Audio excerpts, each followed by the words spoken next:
A black woman arrived at the ranch expecting to lose her freedom before sunrise. But the cowboy waiting inside handed her something she never expected.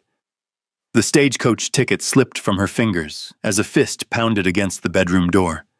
Outside, boots creaked across the wooden hallway, and the wind rattled the window frame hard enough to make the glass tremble. Her suitcase sat packed beside the bed. Then a shadow stopped outside her room, and instead of reaching for the handle, the cowboy left 3 strange items on the floor and walked away. What would you have done in her place? Share your thoughts below and come along for the journey. The dust storm rolled across Medicine Ridge like a living thing. Red dirt swept over the wagon road, rattling dry grass and fence posts as the sky turned the color of rust. Savannah Reed sat beside her uncle without speaking. Her canvas suitcase rested between her boots. One hand stayed on the worn handle the entire journey. Ethan Reed smelled of whiskey and nervous sweat. He kept clearing his throat. He kept looking away. Neither of them mentioned where they were going.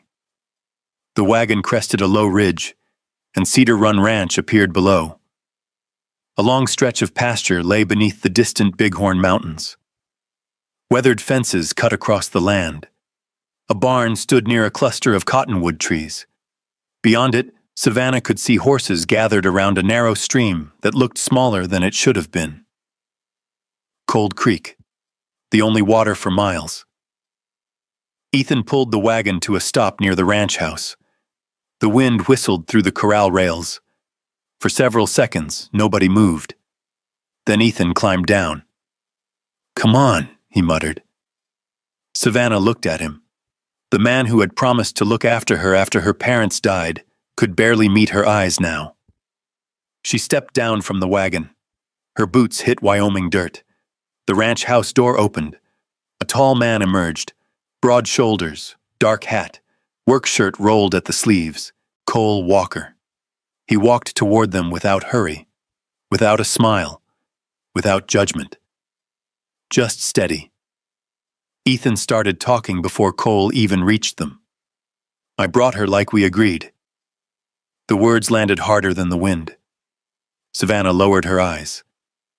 "Like we agreed. Not a niece, not a person, just part of a bargain." Cole looked at Ethan, then at Savannah. His gaze lingered only a moment, long enough to notice the dust on her skirt and the exhaustion in her face, not long enough to make her uncomfortable. "Abigail has supper ready," he said quietly. That was all. No mention of debt, no mention of ownership. Nothing. Ethan seemed disappointed. He muttered something about returning to town and climbed back into the wagon. Savannah watched him leave. He never looked back. The dust swallowed him before he reached the road. Abigail Turner greeted her inside. The older woman smelled faintly of bread dough and coffee. She showed Savannah a small room at the end of the hallway. A narrow bed, a wash basin, a wooden chair beside the window. Nothing fancy, but clean. Safe. Or at least it looked safe. That night, Savannah sat on the edge of the bed fully dressed. The door was locked. A chair rested beneath the knob. Moonlight slipped through the curtains. The ranch settled into silence. Somewhere outside, a horse snorted. A gate creaked. Then came footsteps. Slow, heavy, moving down the hallway. Savannah's stomach tightened. The footsteps stopped outside her room. She stared at the door. Her breath barely moved. For several seconds there was nothing. Then a quiet knock. Not demanding, not forceful. Just once.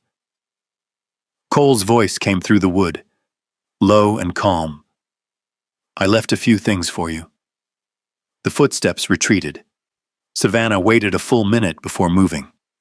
Her hands trembled as she removed the chair and opened the door. A small oil lamp burned in the hallway. At her feet sat 3 things: a key, a cloth pouch, and a stagecoach ticket. She picked up the ticket first. Medicine Ridge. Departure. 8 a.m. The cloth pouch contained enough money to travel. The key fit the ranch gate. Folded beneath them was a short note. The handwriting was neat. If you wish to leave tomorrow, no one will stop you.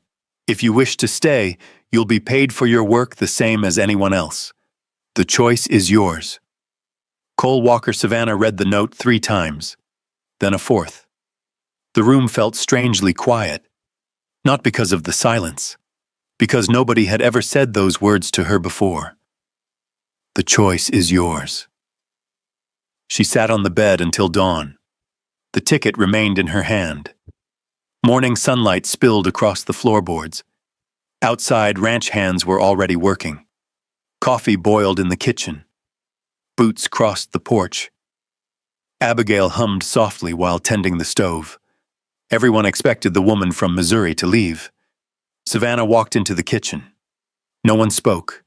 No one stopped her. She stood before the iron stove, looked at the stagecoach ticket one final time, then pushed it into the fire. The paper curled, blackened, and disappeared into the flames. For the first time in a very long time, the next step belonged to her. The smell of burned paper lingered in the kitchen long after breakfast. Abigail Turner said nothing. She simply slid a tin cup of coffee toward Savannah and went back to kneading bread dough. Outside, the morning wind pushed across the pasture. Horses shifted near the corral. Somewhere a hammer struck wood. Life at Cedar Run Ranch moved forward as if decisions like that happened every day. They did not. By noon, Savannah had already surprised half the ranch. When Abigail suggested work in the kitchen, Savannah politely shook her head. "Do you keep records?" she asked. Abigail blinked. "Records? Payroll, feed receipts, supply orders." The older woman stared at her for a moment, then laughed softly. "You're the first woman who's arrived here asking for ledgers." That afternoon, she found herself standing inside a small office attached to the barn. Dust floated through shafts of sunlight. Shelves held account books, cattle invoices, feed bills, and receipts tied together with faded string. Cole stood near the doorway. "You can read all this?" he asked. Savannah opened one ledger. "Yes." He nodded once. That was all. No surprise. No challenge. No test. He simply left her alone with the books. That bothered her more than suspicion would have. Most men wanted proof. Cole acted as though her word was enough. Days passed. Winter crept closer. Cold mornings painted frost along fence rails before sunrise. Savannah spent hours sorting receipts and balancing figures by lamplight. The numbers began telling a story. Feed costs were rising. Horse sales were falling. And every month the water expenses seemed worse. Cold Creek appeared again and again across the records. One afternoon, Noah Walker dropped a stack of papers onto her desk. The younger man crossed his arms. "You really enjoy this stuff?" Savannah glanced up. "It makes sense. Looks like punishment." She almost smiled. Almost. Noah noticed. "Well, that's progress." For the first time since arriving, she laughed. Outside the office, life continued. She rode with Cole to inspect fence lines. They spent hours beneath enormous Wyoming skies saying very little. Sometimes silence felt awkward. Not with him. One snowy morning they hauled water barrels from the creek. The wagon wheels groaned through frozen mud. Cole lifted most of the weight himself. When Savannah reached for a barrel, he paused. "You don't have to, I know." She grabbed the handle anyway. A corner of his mouth twitched. Not quite a smile, but close. The days settled into a rhythm. Work, meals, wind, distance slowly shrinking. Then came the afternoon by Cold Creek. The stream had begun freezing along the edges. Savannah stepped onto a patch of ice while checking a damaged fence post. The surface cracked. Her boot slipped. For one frightening second, the world tilted. A strong hand caught her arm. Cole pulled her back before she hit the water. The movement was fast, instinctive. Neither spoke. His hand remained around her wrist a second longer than necessary. Her pulse hammered. The winter wind swept across the creek. Finally, he released her. "You all right?" "Yes." "You sure?" She nodded. Their eyes met. Then both looked away. The moment passed, or at least pretended to. That evening, Savannah returned to the office. The ranch was quiet. A lantern flickered beside her desk. She opened another stack of old records. Most were ordinary. Feed invoices, veterinary bills, freight charges from Cheyenne. Then she found something different. A worn document buried beneath years of paperwork. One name appeared near the bottom. Vernon Pike. She frowned, then opened another ledger. The same name. Another. And another. Always connected to land surveys. Water rights. Cold Creek. Outside, the wind rattled the office window. Savannah stared at the papers. Something about them felt wrong. Very wrong. And for the first time since arriving at Cedar Run Ranch, she wondered whether the debt that brought her here had anything to do with money at all. Savannah waited until morning before showing Cole the papers. He was in the barn, checking a sorrel mare's swollen leg. Frost still clung to the rails. His breath showed white in the air. She held the documents against her coat. "Cole." He looked up. The way he did it made her steady herself. No hurry, no annoyance, just attention. She handed him the first receipt. His eyes moved over the lines. Then the next. Then the next. By the time he reached Vernon Pike's name, his jaw had gone still. "Where did you find these?" "Behind the payroll books." Cole folded the papers carefully, as if rough handling might wake whatever was sleeping inside them. "There's a sheriff in Medicine Ridge," he said. "Walter Hayes. He keeps old filings better than most judges." They rode into town after breakfast. Medicine Ridge sat under a pale sky, tucked against low hills and wind-bent pines. The jailhouse stood beside the land office, its stovepipe smoking thin and gray. Sheriff Walter Hayes was writing at his desk when they entered. He wore spectacles low on his nose and had ink on the side of his thumb. He listened without interrupting. Then he took the papers. "This is Pike's hand," he said after a long moment, or close enough to trouble him. Savannah leaned forward. "You know it?" "I've seen enough bank notices to know when a man writes like he owns the whole room." Walter pulled out an older ledger from a locked cabinet. The pages smelled of dust and cold leather. Savannah sat beside him, reading numbers under the weak window light. By noon, the truth began showing itself. Ethan Reed's debt had been nearly paid years before. Small payments, irregular, but real. Somebody had kept the debt alive on paper. Somebody had added fees that did not belong. Cole stood near the stove, silent, his hat in his hands. Savannah did not look at him, but she felt the change in the room. The debt that brought her to Cedar Run had been a chain made of ink. Not law, ink. On the ride home, snow began to fall. Light at first, then hard. Cole kept his horse close to hers when the trail narrowed near Cold Creek. He did not speak for miles. At last he said, "I'm sorry." Savannah turned her head. "For what?" "For the door you were pushed through." The words struck quietly. Not like pity, like a man naming something he wished he could undo. She looked ahead at the white road. "You opened another one." Cole said nothing, but his hand tightened on the reins. Later that week, he found Pike's men near the upper bend of Cold Creek, measuring land with a survey chain. Noah rode back hard with the news. "Pike's buying every parcel north of the creek," he said, throwing his gloves onto the kitchen table. "If he cuts a ditch from the upper spring, Cedar Run dries out before March." Abigail stopped stirring the stew. Savannah set down her pencil. Cole looked toward the window. Beyond the glass, the creek ran thin and dark through snow. That night, he and Savannah rode out to check the high pasture. A sudden storm caught them near the old line cabin. Wind slammed snow against the shutters. The horses stamped in the lean-to. Inside, the cabin smelled of pine boards, cold ashes, and old coffee. Cole lit a fire. Savannah sat on one side of the hearth. He sat on the other. For a long time, the only sound was wood cracking. Then Cole spoke. "My wife died in the spring of '82. Savannah looked up but did not interrupt.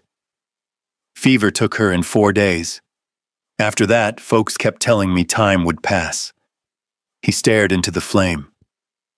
They were right. It passed. It just didn't take much with it. Savannah folded her hands in her lap. "My parents died before I was grown.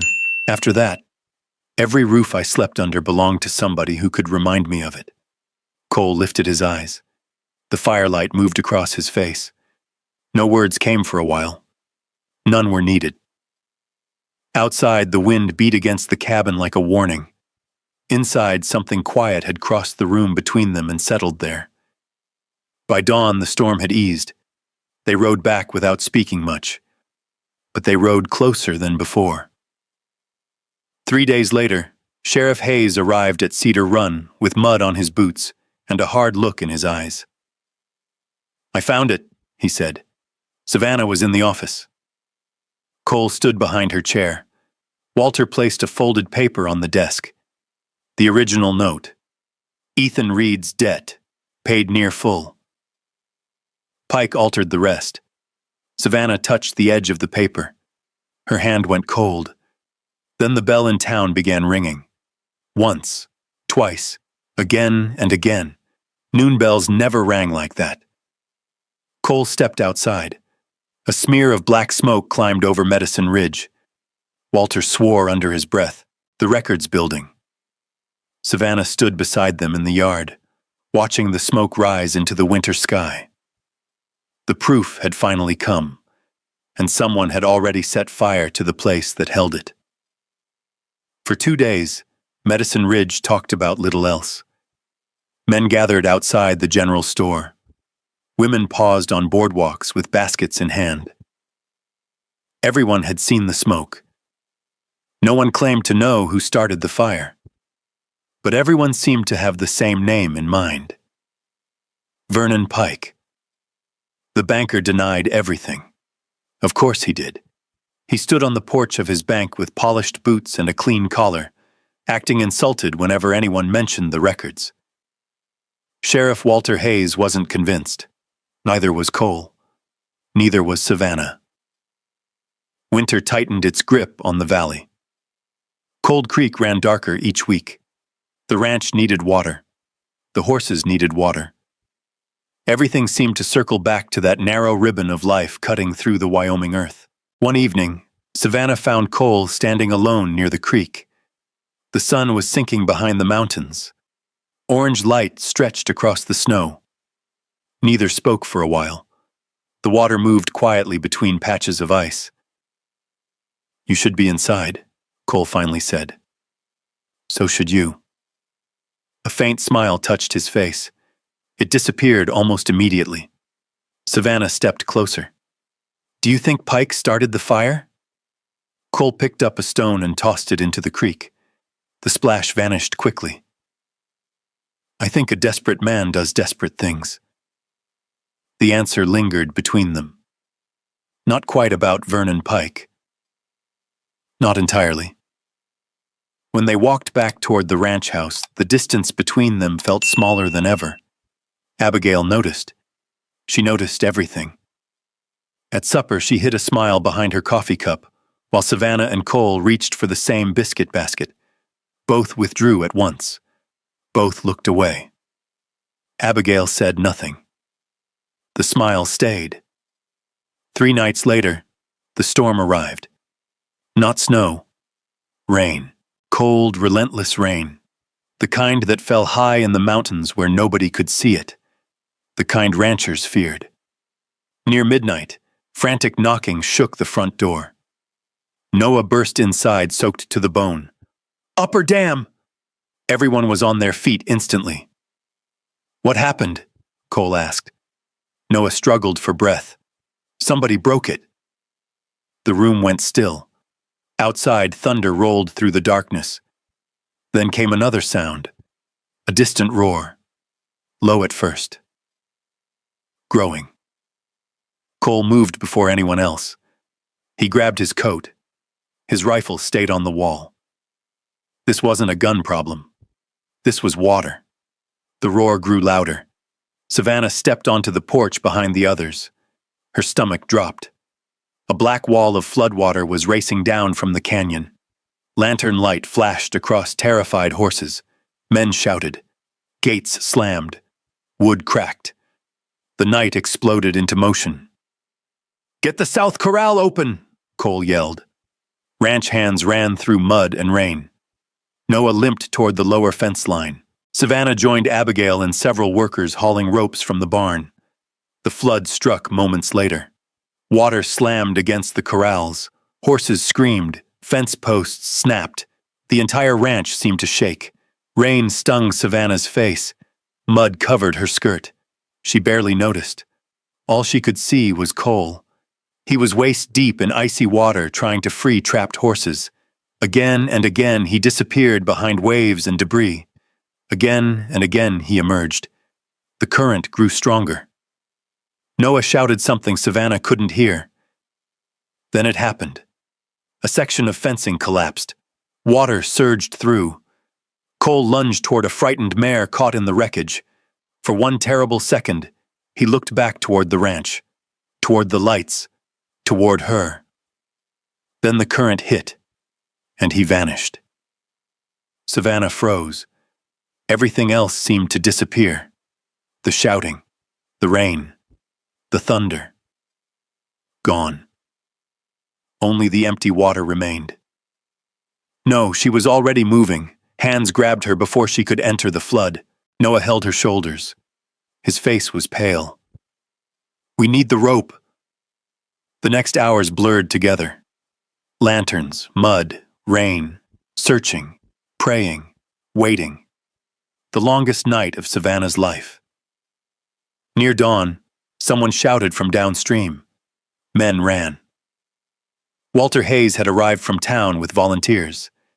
They found Cole tangled against fallen cottonwoods nearly half a mile away. Alive, barely conscious, but alive. When they carried him into the ranch house, Savannah followed without leaving his side. The doctor from Medicine Ridge arrived shortly after sunrise. Exhaustion, bruises, cold. Nothing worse. The entire ranch seemed to breathe again. By evening, the house had gone quiet. The storm was finally passing. A lamp burned beside Cole's bed.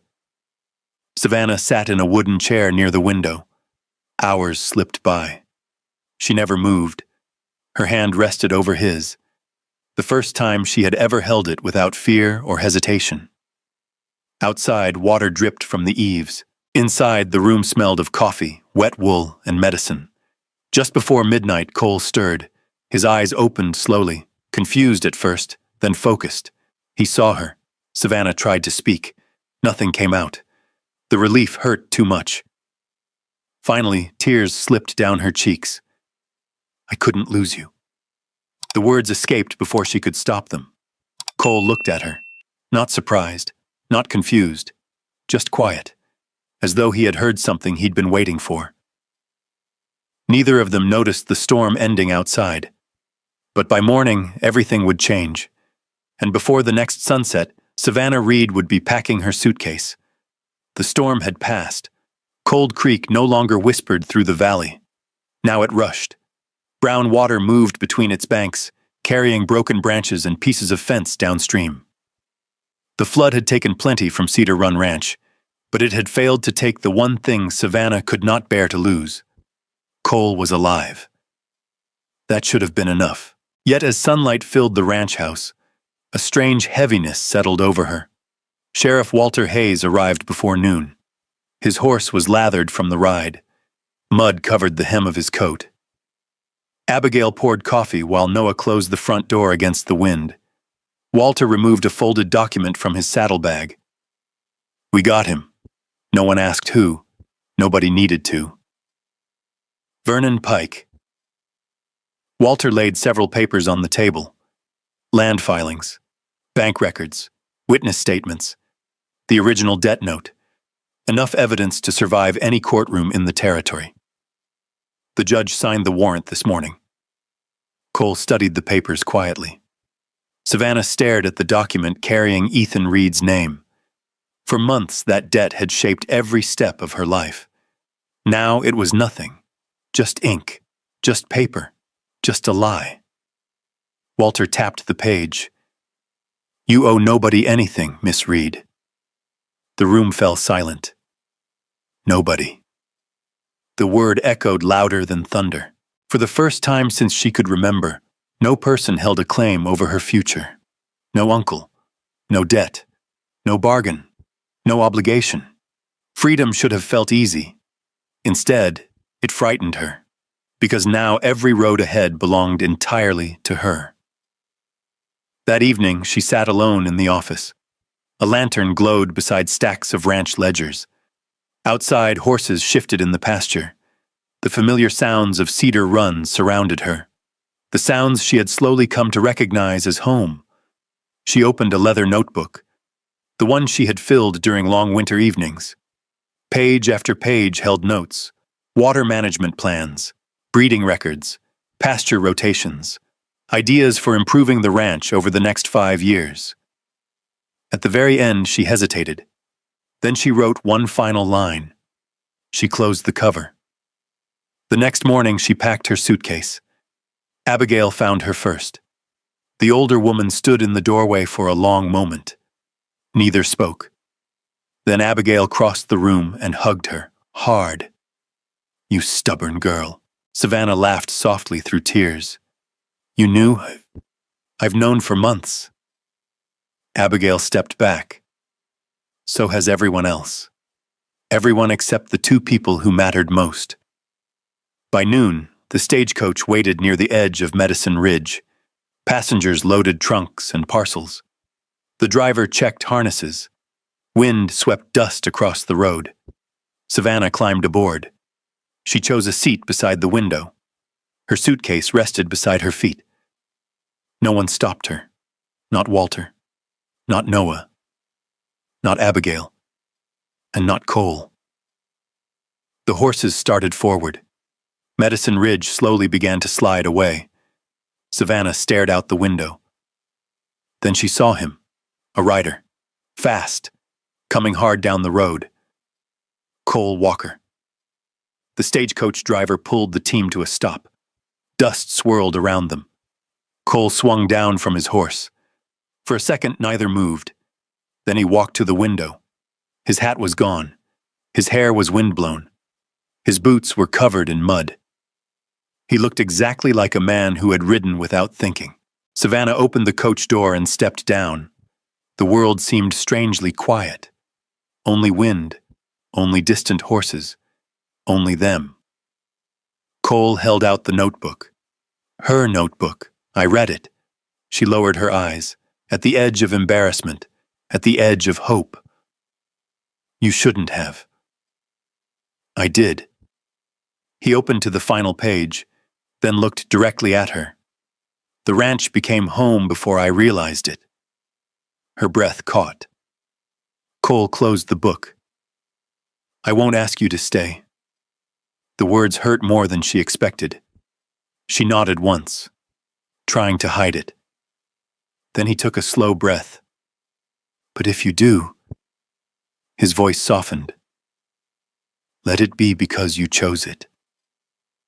The wind moved through the prairie grass. Neither spoke. For months he had given her something no one else ever had. Not orders, not ownership, not promises. A choice. Savannah looked toward the waiting stagecoach, then toward Cedar Run Ranch beyond the distant hills, and finally back to him. Tears blurred her vision. She laughed softly at herself, then stepped away from the coach, toward Cole, toward the life she wanted. This time, nobody had decided for her, not even him. The driver tipped his hat. The stagecoach rolled away, leaving them standing together in the Wyoming wind. Spring arrived early the following year. Cold Creek ran full and clear. Green spread across the valley. Foals stumbled through the pasture beside their mothers. New fencing lined the creek banks. The ranch looked alive again. On a warm afternoon, children's voices drifted from a small schoolhouse near the ranch. Savannah stood on the porch listening to them practice spelling words. Inside, chalk scratched across slate boards. Outside, sunlight covered the grasslands. Cole walked up beside her carrying 2 cups of coffee. She accepted one. Together they watched the children through the open window. After a while, Savannah smiled. What if I'd stayed on that coach? Cole looked toward the distant mountains, then back at her. I would have let you go, she studied him. Really? He nodded. Because the reason I love you isn't that you stayed. His hand found hers. It's that you were free to leave. The wind carried the scent of grass and running water. In the pasture below, horses thundered across the field beneath the shadow of the Bighorn Mountains. Savannah leaned gently against his shoulder. Far beyond the ranch, the sun settled toward the horizon. A light glowed from the house. Children laughed from the schoolyard. And for the first time in both their lives, neither of them was searching for somewhere to belong. They had already found it. As the sun settled behind the Wyoming hills and the last light stretched across the pasture, it became clear that this story was never really about a debt, a ranch, or even a distant piece of land. It was about 2 people who carried old wounds for so long that they almost forgot what it felt like to be seen. Maybe that's why this story stays with us, because if you place yourself in Savannah's boots for a moment, standing beside that stagecoach with a free road ahead and no one left to tell you what to do, you realize how frightening freedom can be. And if you stand where Cole once stood, after years of loss and silence, you understand how much courage it takes to open your heart one more time. Sometimes healing doesn't arrive with grand speeches.